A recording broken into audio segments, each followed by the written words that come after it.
នេះគឺជាហាងកាហ្វេរបស់ប៉ាខ្ញុំកំរមកទីនេះណាគាត់ត្រូវមើលហាងតែខ្លួនឯងនិងមានក្មេងប៉ុន្មាននាក់ជួយមើលការងារ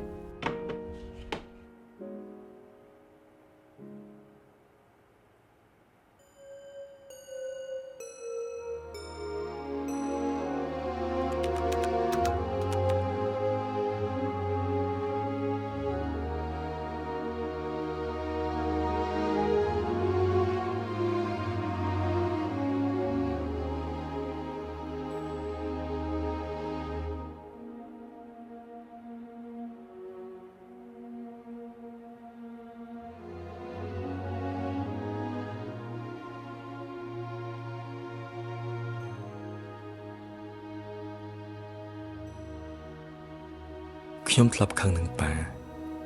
ខ្ញុំមិនចូលចិត្តប៉ាទេប៉ាគឺតែងតែទុកខ្ញុំចោលខ្ញុំរងចាំផ្លូវប៉ារហូតដល់ខ្ញុំគេងលក់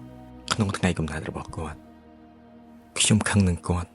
ដែលមិនយល់ពីខ្ញុំ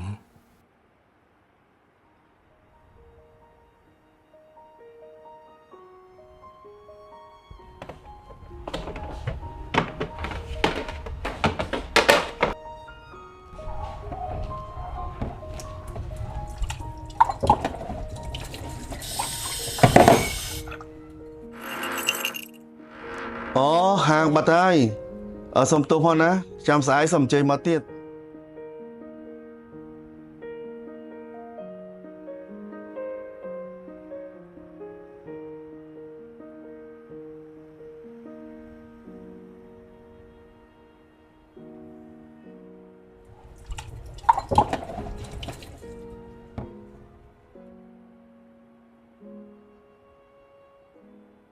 រីកថ្ងៃកំណើតលោកប៉ា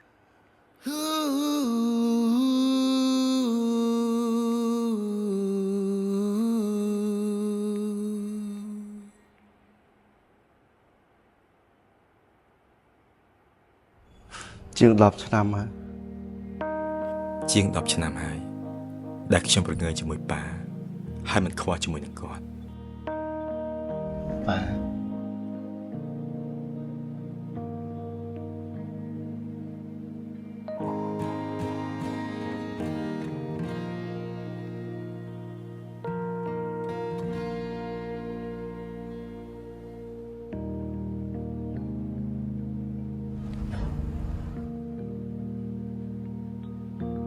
ប៉ា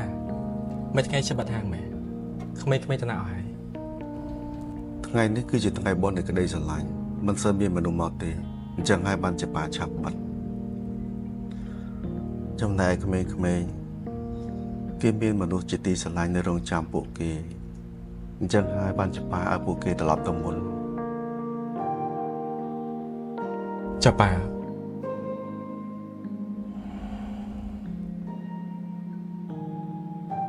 ប៉ានៅគិតថាឯងនៅខឹងប៉ានៅឡើយប្រហែលជាឯងមិនបរោះប៉ាដូចឆ្នាំមុនចឹង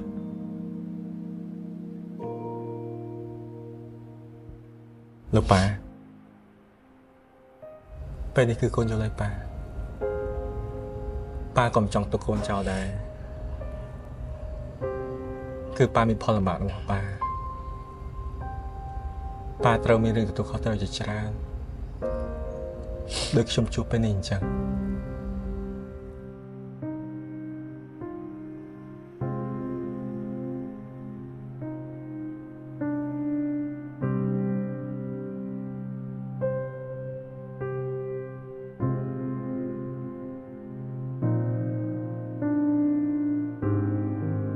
ខ្ញុំខឹងនៅប៉ាអស់ជាង10ឆ្នាំ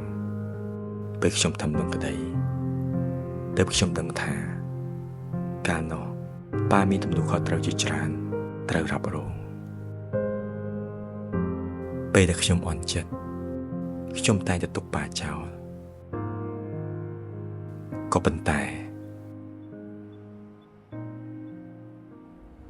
ពេលនេះខ្ញុំលែងទុកប៉ាចោលទៀតហើយតាំងពីម៉ាក់ចាក់ចេញទៅគឺយើងមានតែពីរនាក់ឲ្យកូនទេណាប៉ា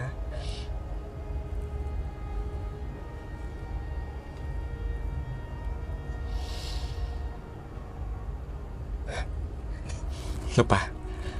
កុំយំអីណាមនុស្សប្រុសយំគឺអាក្រក់មើលខ្លាំងណាស់មុននេះលោកប៉ាបួងសួងអីគេ គឺបួងសួងសូមឲ្យកូននោះមានសេចក្តីសុខហើយនឹងមានពេលវេលាល្អៗតទៅមុខទៀតដូចជាពេលនេះអញ្ចឹង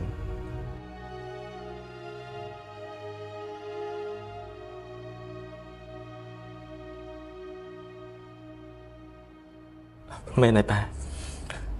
បើអញ្ចឹងប៉ាទៅថែសារសុខភាពបានល្អ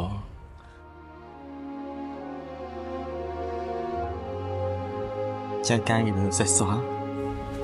ទុកខ្ញុំធ្វើវិញ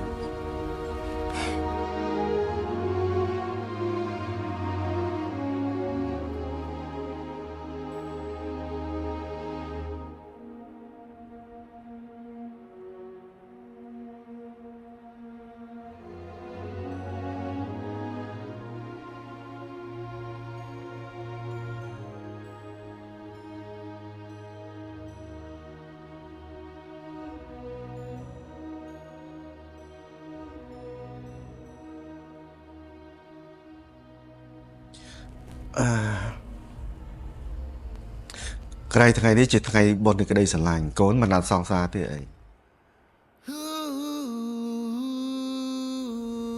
អត់ទេប៉ាសំខាន់ជាង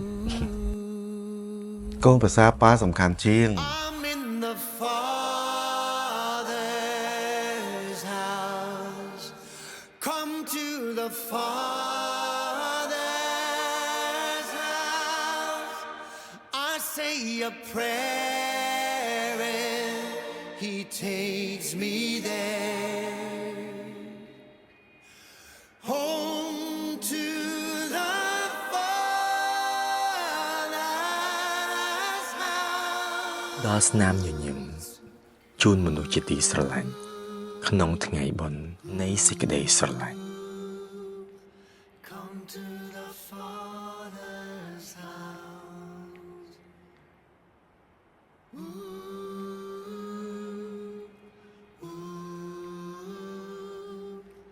Come to the Father's house.